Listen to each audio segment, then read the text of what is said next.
There's no feeling more intense than starting over. If you deleted your homework the day before it was due, as I have, or if you left your wallet at home and you have to go back after spending an hour in the commute. If you won some money at the casino and then put all your winnings on red but it came up black. If you got your best shirt dry cleaned before a wedding and then immediately dropped food on it. If you won an argument with a friend and then later discovered that they just returned to their original view. Starting over is harder than starting up. If you're not ready for that, like if you've already had a bad day, then what you're about to go through might be too much. Feel free to go away and come back. I'll be here. Alright, thanks for coming with me on this trip. I'll understand if you have to take a break at any point. Just find a safe place to stop and quit the game. Don't worry, I'll save your progress, always, even your mistakes. This game is a homage to a free game that came out in 2002 entitled Sexy Hiking. The author of that game was Jazzuo, a mysterious Czech designer who was known at the time as the father of B games. And B games are rough assemblages of found objects. Designers slap them together very quickly and freely, and they're often too rough and unfriendly to gain much of a following. They're built more for the joy of building them than as polished products. In a certain way, Sexy Hiking is the perfect embodiment of a B game. It's built almost entirely out of found and recycled parts, and it's one of the most unusual and unfriendly games of its time. In it, your task is simply to drag yourself up a mountain with a hammer. And that act of climbing, in the digital world or in real life, has certain essential properties that give the game its flavor.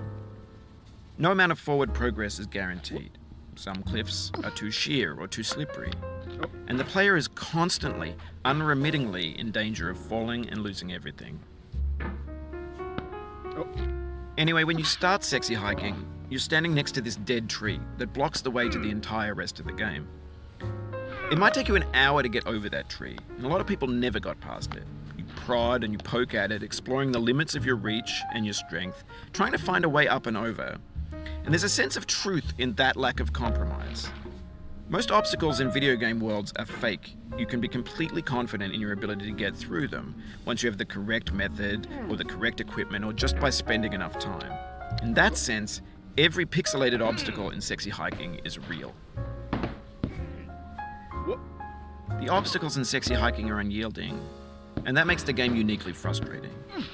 But I'm not sure Jazzuo intended to make a frustrating game. The frustration is just essential to the act of climbing, and it's authentic to the process of building a game about climbing. A funny thing happened to me as I was building this mountain. I'd have an idea for a new obstacle, and I'd build it, test it, and it would usually turn out to be unreasonably hard. But I couldn't bring myself to make it easier. It already felt like my inability to get past a new obstacle was my fault as a player rather than as a builder. Imaginary mountains build themselves from our efforts to climb them, and it's our repeated attempts to reach the summit that turns those mountains into something real. When you're building a video game world, you're building with ideas, and that can be like working with quickset cement. You mold your ideas into a certain shape that can be played with, and in the process of playing with them, they begin to harden and set until they're immutable, like rock. And at that point, you can't change the world. Not without breaking it into pieces and starting fresh with new ideas. For years now, people have been predicting that games would soon be made out of prefabricated objects, bought in a store and assembled into a world. And for the most part, that hasn't happened, because the objects in the stores are trash. I don't mean they look bad or that they're badly made, although a lot of them are. I mean they're trash in the way that food becomes trash as soon as you put it in the sink. Things are made to be consumed and used in a certain context, and once the moment is gone, they transform into garbage.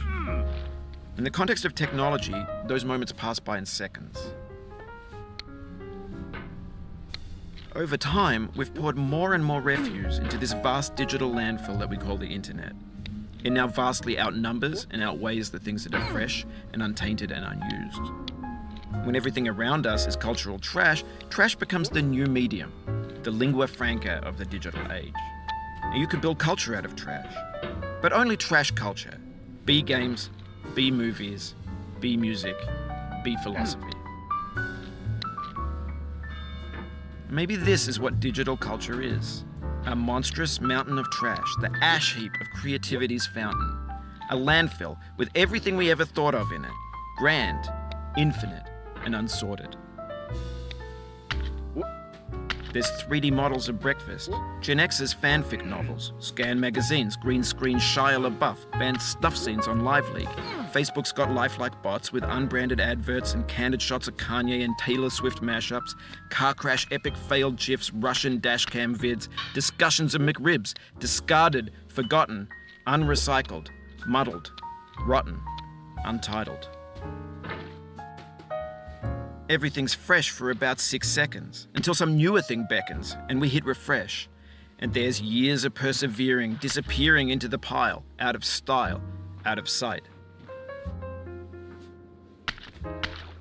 In this context, it's tempting to make friendly content that's gentle, that lets you churn through it but not earn it. Why make something demanding if it just gets piled up in the landfill, filed in with the bland things? When games were new, they wanted a lot from you. Daunting you, taunting you, resetting and delaying you. Players played stoically. Now everyone's turned off by that. They want to burn through it quickly, a quick fix for the fickle, some tricks for the clicks of the feckless. But that's not you, you're an acrobat. You could swallow a baseball bat. Now I know, most likely you're watching this on YouTube or Twitch, while some dude with 10 million views does it for you, like a baby bird being fed chewed up food. That's culture too. But on the off chance that you're playing this, what I'm saying is, trash is disposable, but maybe it doesn't have to be approachable. What's the feeling like? Are you stressed? I guess you don't hate it if you got this far, feeling frustrated. It's underrated. An orange is sweet, juicy fruit locked inside a bitter peel. That's not how I feel about a challenge. I only want the bitterness. It's coffee. It's grapefruit. It's licorice. It feels like we're closer now. Composer and climber, designer and user. You could have refused, but you didn't. There was something in you that was hidden, that chose to continue. It means a lot to me that you've come this far, endured this much. Every wisecrack, every insensitivity, every setback you've forgiven me is a kingly gift that you've given me. We have the same taste, you and I. It's not ambition, it's ambition's opposite. An obdurate mission to taste defeat. You'll feel bad if you win, so I put this snake in for you. Have you thought about who you are in this? Are you the man in the pot, Diogenes? Are you his hand? Are you the top of his hammer? I think not. Where your hand moves, the hammer may not follow, nor the man, nor the man's hand. In this you're his will, his intent, the embodied resolve in his uphill ascent.